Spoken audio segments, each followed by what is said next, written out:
SIR এর কাজ শুরুর পরেও অব্যাহত হুমকি, অব্যাহত শাসকের হুঁশিয়ারির রাজনীতি। বিজেপি কর্মীদের আটকে রাখার হুমকি, বিজেপি কর্মীদের বাড়ি ঢুকতে দেব না হুমকি তৃণমূল নেতা আব্দুল খালেক মোল্লার। গাছে বেঁধে রাখার নিদান হারোয়া পঞ্চায়েত সমিতির সহ সভাপতির।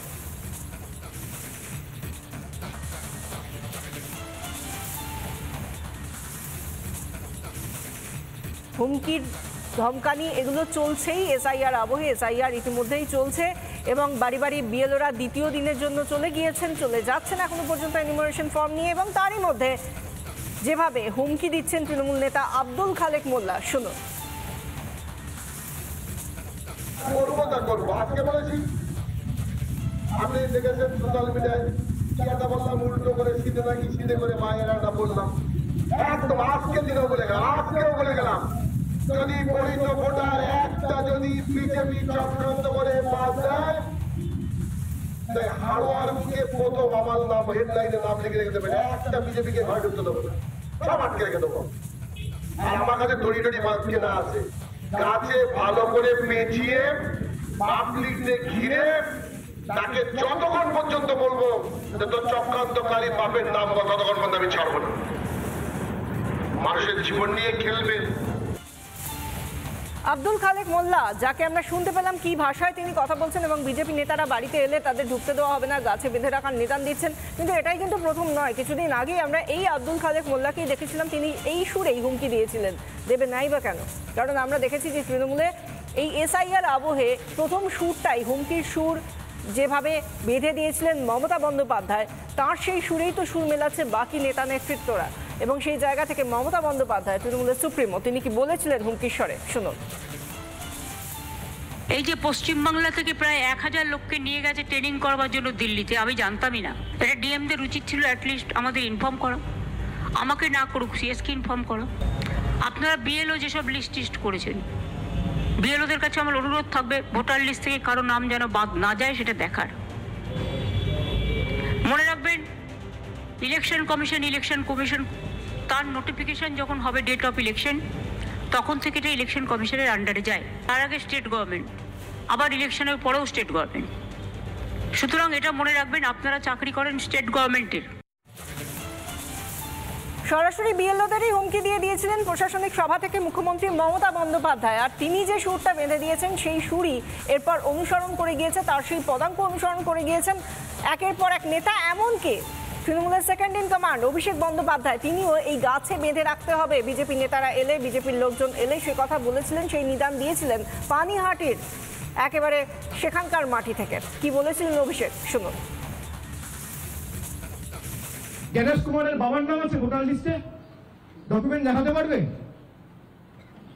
অমিত শাহর বাবার জন্মের সার্টিফিকেট দেখাতে পারবে?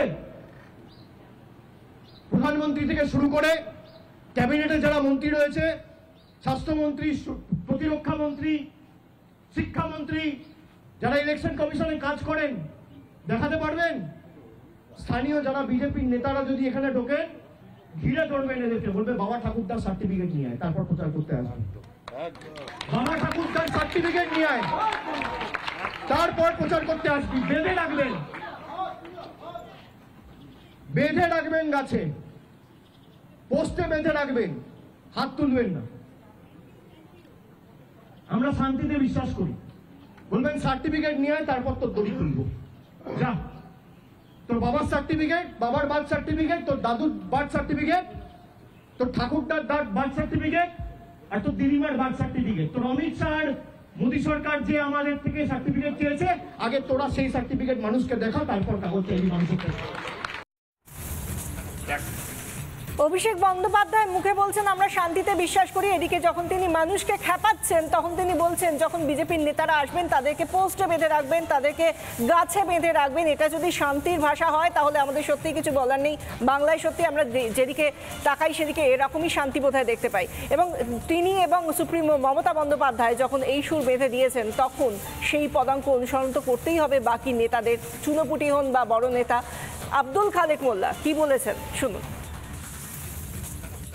আমি যেটা করবো তা করবো, আজকে বলেছি, আপনি দেখেছেন সোশ্যাল মিডিয়ায় একটা বললাম উল্টো করে শীতে নাকি শীতে করে মায়েরা বললাম, একদম আজকের দিনেও বলে গেলাম, আজকেও বলে গেলাম, যদি বৈধ ভোটার একটা যদি বিজেপি চক্রান্ত করে বাদ দেয়, হাড়োয়ার বুকে প্রথম আমার নাম হেডলাইনে নাম লিখে রেখে দেবেন, একটা বিজেপিকে ঘরে ঢুকতে দেবো না, সব আটকে রেখে দেবো। আর আমার কাছে দড়ি মাছ কেনা আছে, গাছে ভালো করে পেঁচিয়ে পাবলিককে ঘিরে তাকে যতক্ষণ পর্যন্ত বলবো যে তোর চক্রান্তকারী বাপের নাম ততক্ষণ পর্যন্ত আমি ছাড়বো না। মানুষের জীবন নিয়ে খেলবে। আব্দুল খালেক মোল্লা কি বললেন আমরা শোনালাম। এই মুহূর্তে আমাদের সঙ্গে টেলিফোনে রয়েছেন শিলিগুড়ির বিজেপি বিধায়ক শঙ্কর ঘোষ। শঙ্কর বাবু, আব্দুল খালেক মোল্লা, যাকে এই আবহে আমরা হয়তো নাম শুনছি কারণ তিনি যেরকম একজন কোচি নেতা বা চুনোপুটি নেতা হয়েও মমতা বন্দ্যোপাধ্যায়, অভিষেক বন্দ্যোপাধ্যায়ের মতো মানুষকে খেপিয়ে তারা হুমকি দিচ্ছেন বিজেপির লোকজন এলে গাছে বেঁধে রাখতে হবে, পেঁচিয়ে পেঁচিয়ে বেঁধে রাখতে হবে। এইটা কি শান্তির ভাষা? কি মনে হয় আপনার, কেন এগুলো বলছে তারা? মানে প্রথমত এই ভদ্রলোক একটু খোঁজ নিয়ে দেখুন, হয়তো নিজেই এখন আর বাড়িতে নেই। এরা এই সমস্ত বলে টলে তারপরে বাইরে চলে যায়, কারণ এরা জানে এরা যেটা বলছে সেটা সঠিক নয় এবং তাদেরকে দিয়ে বলানো হচ্ছে। এদের বলার উপরে দাঁড়িয়ে এসআইআর কখনো প্রভাবিত হবে না। SIR election commission constitutional guided time bound programme.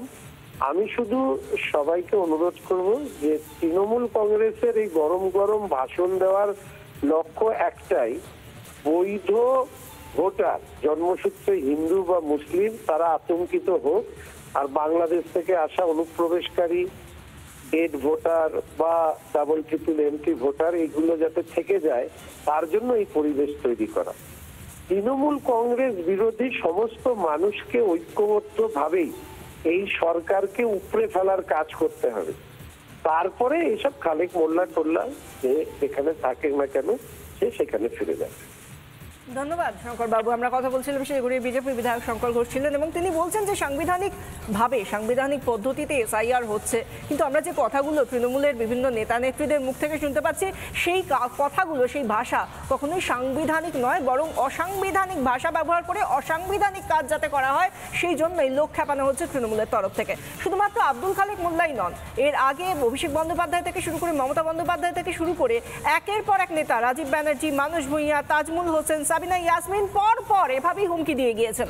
একবার শোনাবো সেই সমস্ত বক্তব্য তাদের তরফ থেকে কি এসেছিল, হুমকির নমুনা শুনুন। আমরা এসআইআর রুখবো, একটা বৈধ ভোটারের নাম যদি বাদ যায় তাহলে আগুন জ্বলবে, রক্ত গঙ্গা বইয়ে দেবো বাংলা জুড়ে।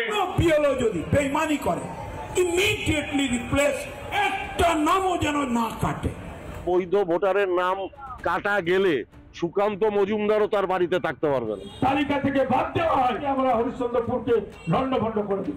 ভোটার তালিকা থেকে বাদ নাম করে আমি সাবিনা ইয়াসমিন মোটা বাড়িতে লন্ডভন্ড করে রেখে দিব, এটা মনে রাখবেন। ওই এসআইআর এর বদলা হবে, ওই এজেন্ট খুঁজে যাতে না পায়। প্রকৃত ভোটারের নাম বাদ দিয়ে যে এসআইআর সেটাকে আমরা মানব না এবং এর জন্য লড়াই হবে, আন্দোলন হবে।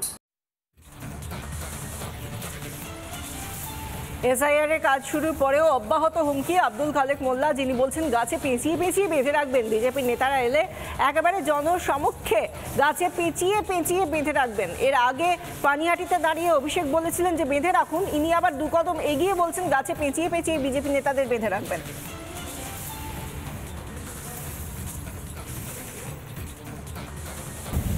নানা ধরনের কন্টেন্ট দেখার জন্য লাইক করুন, শেয়ার করুন আমাদের ফেসবুক পেজ, সাবস্ক্রাইব করুন আমাদের ইউটিউব চ্যানেল।